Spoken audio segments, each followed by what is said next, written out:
Well, this is a trial. We said that we would evaluate the data from that, see what the results were, see what the public feedback was, and it was clear that there were some significant benefits from increased bus patronage, increased bus reliability, better air quality and a better environment, but at the same time we cannot deny the public feedback from residents and businesses that were against this becoming a permanent trial, and that's why you have a trial, to see what the reaction is, to see how it works, it doesn't work, and therefore come to some conclusions. So the conclusion is, despite it having some benefits, this is polarised opinion and we need greater consensus over some of these challenges in the city. Are you running scared about next year's elections, or No, is it not the group at all. members? I saw comments in the press, and it's really hard to take seriously unattributed comments because they're unattributed for a reason. However, I can tell you I've been out canvassing over the last few months.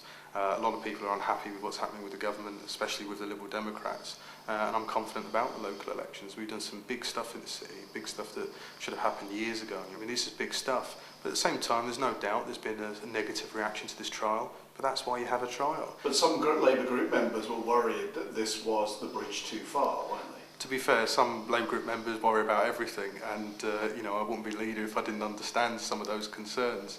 But at the same time, if you're going to be bold and if you're going to take big decisions, you're going to get flack at times, and you just have to roll with it and accept that. But did you think this was too far? I believed that the principle of the trial was correct. I think it was the right time to try it. I think there's bits that could have been better. I mean, there was some confusion around signage. I mean, when Department for Transport approved the signage and then at the same time other people are saying it's not good enough, that creates confusion. So I have asked for a review to look at, you know, how could that be done better. But the thing I suppose I'm disappointed about is that we just didn't manage to build the consensus. Despite writing to everyone in the city twice, despite, you know, paying for advertising and all sorts, we did not get across the vision that we have for the city centre with regards to less traffic, a better environment, and that supporting economic growth.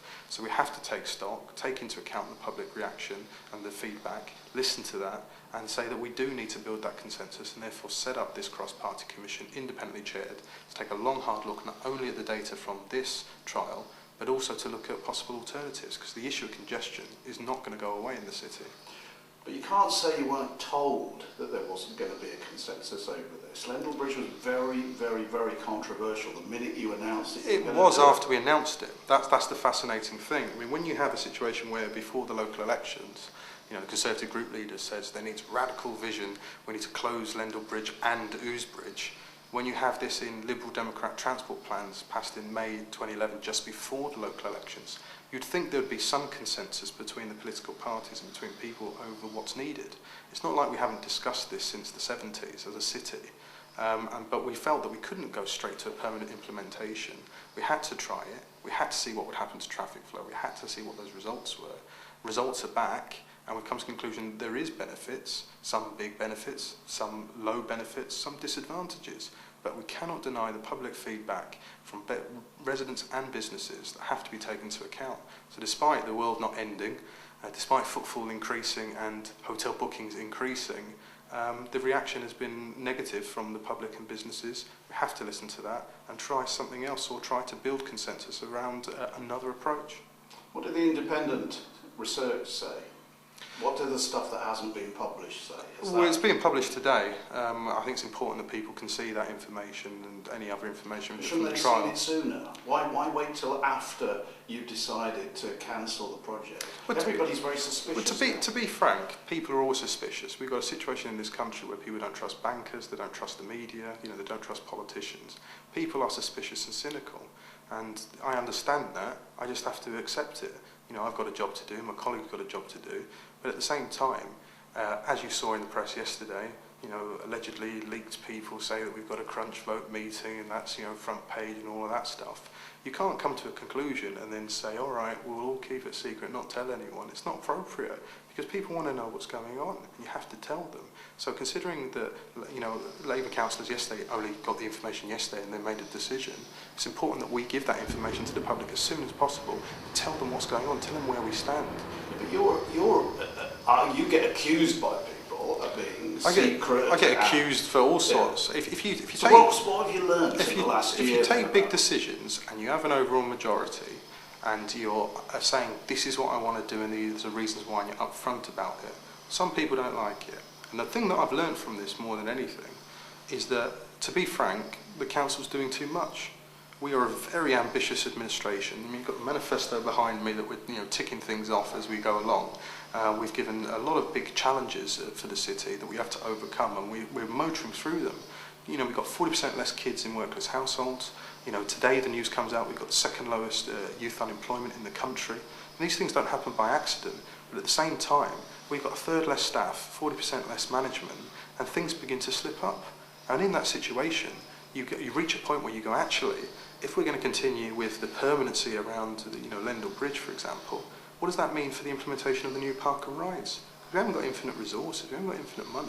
And actually then you start to see resource allocation being taken away from other areas. So you have to make a judgment call. And at the same time, I do believe we have tried to do too much too quickly. Okay, what about people calling for your resignation, Dave Merritt's resignation at the moment? Has this not been a mighty cock-up over the last year? Well, I know how it works. People want to say, I say it's not a cock-up, or they want to say that I say it is. And it's a trial. Some things work well, some things not. I mean, I'm sure the government, when, they went through the West Coast franchise situation, they didn't think that would go wrong. And so, you have to take into account why there's a trial. But I understand why people say that. But I find it fascinating that in this country, people have a go at politicians, if they think they've got it wrong or they're not willing to try stuff. Now, I'd rather be, I've said before, you're either damned if you do or you're damned if you don't. And I'd rather be damned for doing. We are triers, we are strivers, we want to try things. But I understand the public reaction, I understand those calls, and I understand the politics of it. But it is a bit, rich in a way that, you've got Councillor Stewart and Councillor Anne Reid, who both themselves had calls for their resignations for separate items, calling for resignations. And actually, the important thing is, how do we build consensus around the issue of congestion in this city? That is not going to go away.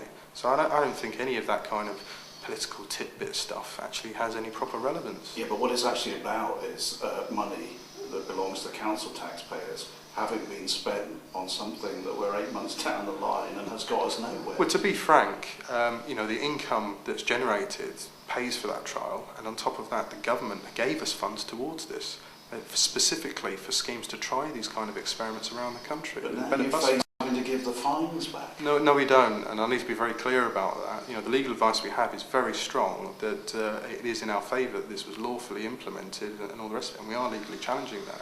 I'd be very surprised if we end up having to pay back those fines. How much is the challenge implemented? Well, that again will come out of that income, so it's not coming out of taxpayers' money. And also, it'd be helpful for the tape, I suppose, if I can point out that 60% of our income comes from council tax and 40% comes from the government. A lot of people think they pay for all the services that are operated here through the council tax, and that's not the case. Can you just clarify what happens with Coppergate now as well? Yeah, well, basically the adjudicator said he had more of a problem with Coppergate than he did with Lendal Bridge. And what's fascinating about that is Coppergate's had restrictions since 1968. So I am asking people, does this mean the police have to pay back fines if the legal stuff goes against us? Because they've issued fines over the last 50 years, with manual tickets. But at the same time, as I say, we have strong legal advice that is in our favour, and I believe the restrictions should remain in place for Coppergate, because it's been there for 50 years, it's been there since my mum was 8 years old. And I think it'd be silly to reopen it, and I think it'd be dangerous. But clearly the public concern has been more about Lendal Bridge. We understand that, we listen, and we have to make sure that we build that consensus. If you read back through the archives of the press, for example, the press actually wrote editorial pieces saying we demand action on enforcement on Coppergate. It's not on that people are travelling through here when they shouldn't be.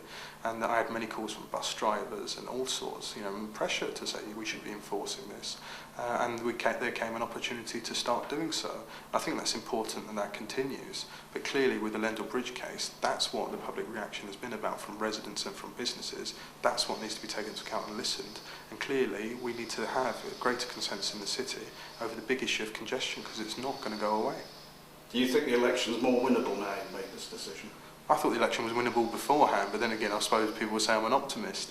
But at the same time, we can see what's going on. We could see that, the Liberal Democrats and Conservatives, standing in front of Lendal Bridge on the day, there was adjudicator's letter, and, sitting there smiling. And as much as there may be some political pain for us, and we're politicians and strong enough to take that, to have that kind of glee that, taxpayers' money could be potentially at risk, I think is wrong and irresponsible.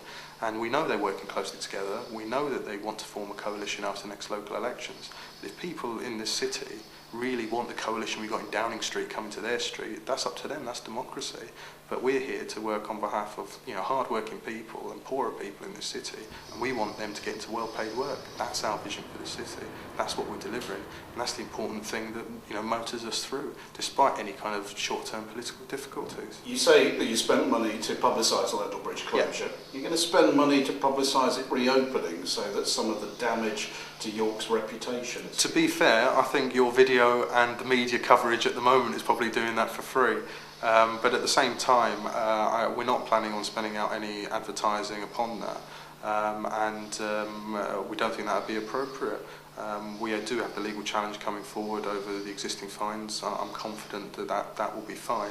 But at the same time, it's important that we just reopen it after the decision's made as soon as possible. Do you accept that there's been damage to the tourism trade by fining tourists? I accept there's been a perception of that. But when the hotel bookings have actually increased and footfall's increased, that doesn't make sense. In fairness, the footfall and economy figures could be linked to the fact that the economy's getting better, couldn't it? Well, there's no doubt about that. I mean, I don't want to be in a situation where I'd sit here and say, all the economy is because of me and my colleagues, where everything's doing so well in York. That's not the case. The economy is picking up nationally, and there's an element of that which contributes to York's improvements. Some people may say those people may not return and so on, but I have to admit, I've never met someone who's got a traffic enforcement fine who's been happy, or who has said, I am going to come back to the place where they got the fine. I think sometimes you get that emotive kind of initial jolt, and then it kind of recedes and calms down. But I would like to tell you a quick story, if possible. I actually had a phone call from someone who was so annoyed they got a fine on Coppergate. And I phoned them back, sent me this letter. I said, I thought it'd be easy just to phone you. And they said, well, when is this restriction put in place? I said, 1968.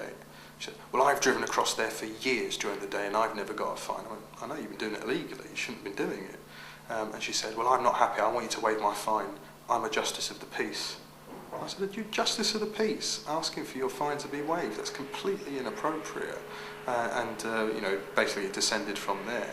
But I do find it fascinating that some people in positions of responsibility think that the law doesn't apply to them, and that's not the case. It's been suggested that it could be 20 years before somebody closes a bridge again in York. Do you think that's true? Is that idea? Ouse Bridge, for instance? Well, it depends. There's no doubt that the kind of political furore around this will make a lot of politicians think twice.